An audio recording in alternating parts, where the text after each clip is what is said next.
Hello everyone, welcome back to my channel. আমি শ্রাবন্তী, আর শ্রাবন্তী ব্লগে জানাই তোমাদের অনেক অনেক ওয়েলকাম। প্রতিদিনের মতো আবার একটা নিউ ব্লগের সাথে চলে এলাম। তো তোমরা কেমন আছো? আশা করি ভালোই আছো। আর আজকে কিন্তু প্রচণ্ড গরম। তো তোমাদের ওখানে কেমন গরম অবশ্যই বলো। আমাদের এখানে তো প্রচণ্ড গরম, মানে এত গরম কি বলবো, আজকেই বেশি সব থেকে। তো আমার স্নান হয়ে গেছে, তারপরে তো এই যে দেখো একটু সেজেগুজে নিয়েছিলাম, একটু ভিডিও করছিলাম। তারপরে তো এই যে সকালের ব্রেকফাস্ট। তো আজকে তো জানো সানডে, আর সানডে মানেই তো আমাদের সকালে এত সুন্দর একটা ব্রেকফাস্ট। মানে সানডেতে সকালবেলাতে বাজার থেকে আসার সময় নিয়ে আসে ব্রেকফাস্ট, আর এই পরোটাটা খেতে লাগে দারুণ অসাধারণ টেস্ট। তো সেই জন্য সানডেতে তো খাবোই, আর অন্য দিনও মাঝে মাঝে খাওয়া হয়ে যায়। তো চলো, এবার ব্রেকফাস্ট হয়ে গেল। আর দুপুরে এবার কি রান্না করব?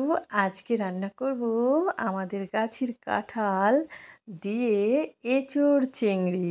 তো এখানে দেখো এঁচোড় কেটে নিয়েছি। আর এই মানে কি বলবো, এখন এঁচোড়গুলো না অনেক বড় বড় হয়ে গেছে, অনেক বড়। আর ভেতরে দেখো বীজ হয়ে গেছে, তো এই বীজগুলো খেতে কিন্তু সুন্দর লাগে।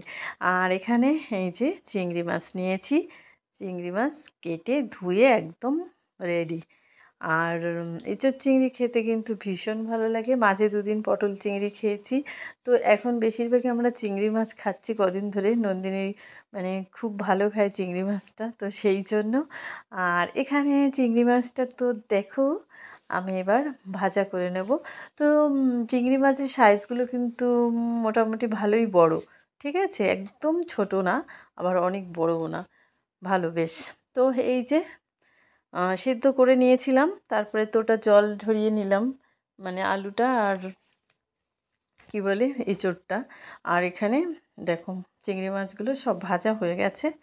আর তারপরে এবার মশলাটা কষিয়ে নেব। তো সব মশলা দিয়ে দিয়েছি। আর তারপরে এই যে সব একসাথে মশলাটা আমি আলু এঁচোড় দিয়ে সুন্দর করে ভালোভাবে কষিয়ে নেব। তো দেখো আজকে এঁচোড় চিংড়ি খাবো, একদম রান্নাটা হবে ঠিক অনুষ্ঠান বাড়ির মতো। তো কষানো হয়ে গেছে, আমি কিন্তু জল দিয়ে দিয়েছি। এই দেখো কালারটা দেখেছো, অসাধারণ কালার। কারণ আমি কাশ্মীরি চিলি পাউডার দিয়েছি, সেই জন্য একদম লাল লাল ঝোল।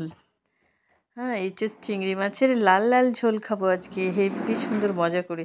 তারপরে তো মানে কষানো হয়ে গেছিলো, জল দিয়ে দিয়েছিলাম। আর তারপরে তো এখন দিয়ে দেবো প্রেশার কুকারে।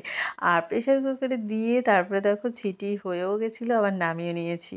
তো এই প্রেশার কুকারে দিলে কী হবে বলো তো, একদম নরম হয়ে যাবে, সুন্দর লাগবে খেতে, একদম মাটনের মতো লাগবে। তো মনে হবে যেন মাটন খাচ্ছি। তারপরে তো এই যে দেখো আবার কড়াইতে দিয়ে দিলাম। আর এবার চিংড়ি মাছগুলো দিয়ে দিলাম। চিংড়ি মাছগুলো কিন্তু আমি প্রেশারে দেইনি, কারণ পরে দিয়েছি, এখন এই মানে কড়াইতে দিলাম।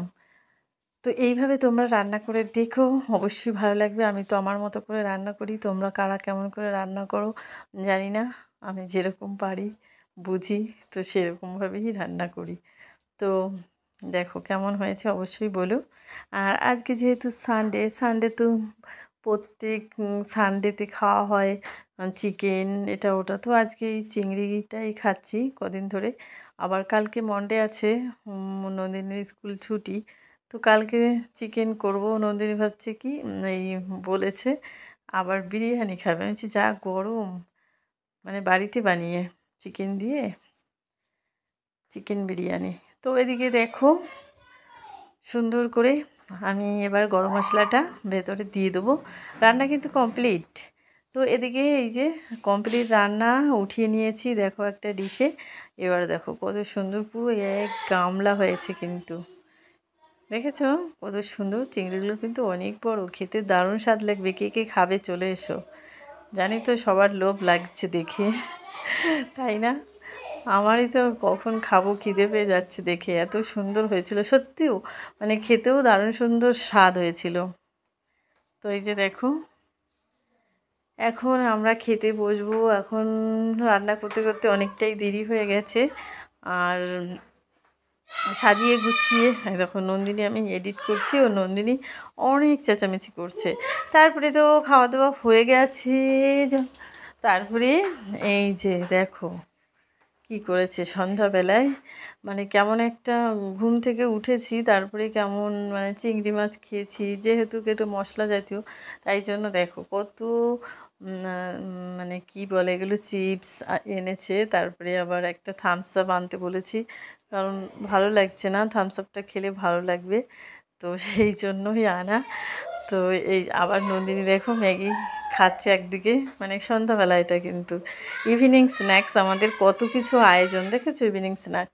তারপরে সব চিপসগুলো কিন্তু এখানে কুরকুরে আছে, পটেটো চিপস আছে, তো এগুলো সব এক জায়গায় মানে প্যাকেটগুলো কেটে কেটে এক জায়গায় করা হয়েছে। তো দেখো কত পুরো। এবার আবার এখানে কোল্ড ড্রিঙ্কসটা, আর আমার এই কালারের কোল্ড ড্রিঙ্কসটা কিন্তু হেভি, মানে থামস আপ, এটা ভীষণ সুন্দর লাগে খেতে। আমি ওই সাদা কালারটা খাই না, আমি এটা খেতে আমার ভীষণ। তারপরে তো আবার ওটা খাওয়া হয়ে গেল। আজকে কিন্তু একদম ধামাকাদার খাওয়া দাওয়া।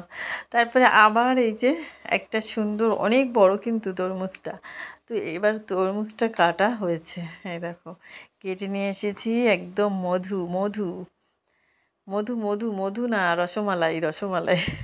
তো এখন আমরা মধু খাচ্ছি, কে কে খাবে। আর তারপরে এই যে খাওয়া দাওয়া হয়ে গেছে, এবার বসেছি ওকে পড়াবো সন্ধ্যাবেলায়। খাওয়া দাওয়ার পর্ব শেষ কিন্তু।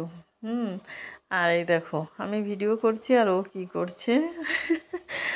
হ্যাঁ, আর এরপরে রাতে রাতে আজকে খাবো কি বলো তো, সিদ্ধ ভাত খাবো। আর তারপরে আগে এই যে আবার মানে কটা বাজে তখন এই যে আমি বানাবো কি বলে লেবুর শরবত। তো তার জন্য একটা গন্ধরাজ লেবু, বেশ সুন্দর বড় লেবু কেটে নিয়েছি, দেখো দেখেছো। এবার ভেতরে লেবুর রসটা দিয়ে দিলাম, আর লেবুটা এই যে রস সব পড়া হয়ে গেছে, এবার চিনি দিয়ে দেবো। তো তোমাদের একদিন আমি লেবুর রসের শরবতের মানে একটা আলাদা ভিডিও করব, সেটা দেব, ঠিক আছে। আর আজকে আপাতত একটু বানিয়ে নিলাম, যেহেতু প্রচণ্ড গরম, এটা বানিয়ে এখন রেখে দেবো ফ্রিজে।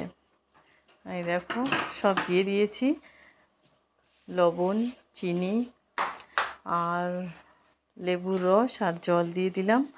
এবার কিন্তু ভালো করে মিশিয়ে নেব, চিনির দানাগুলো অনেকটাই মোটা মোটা, তো সেই জন্য এই দেখো দেখেছো এখনও লেবু রয়ে গেছে।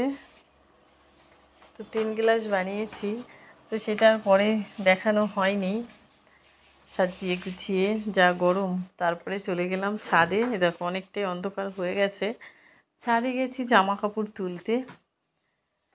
প্রচণ্ড এখন তো জামা কাপড় তুলতে যাওয়াও হয় না যেহেতু গরম। তারপরে রাতে দেখো আমার ডিনার, আমি ডিনারে নিয়েছি আলু সিদ্ধ, কলা সিদ্ধ, আবার ডিম নিয়েছি দেখো 3টে, একটা ডিম ভাজা করেছি আর 2টো আবার নিয়েছি। তো এটা দিয়ে আমার আজকের রাতের ডিনার। তো আজকে সারাদিন খাওয়া দাওয়া বেশ সুন্দর হলো। আবার আজকের দিন এই পর্যন্তই। তো চলো আজকের মতো এই পর্যন্তই, কালকে দেখা হবে নতুন ভিডিওতে। ততক্ষণ সবাই ভালো থেকো, টাটা।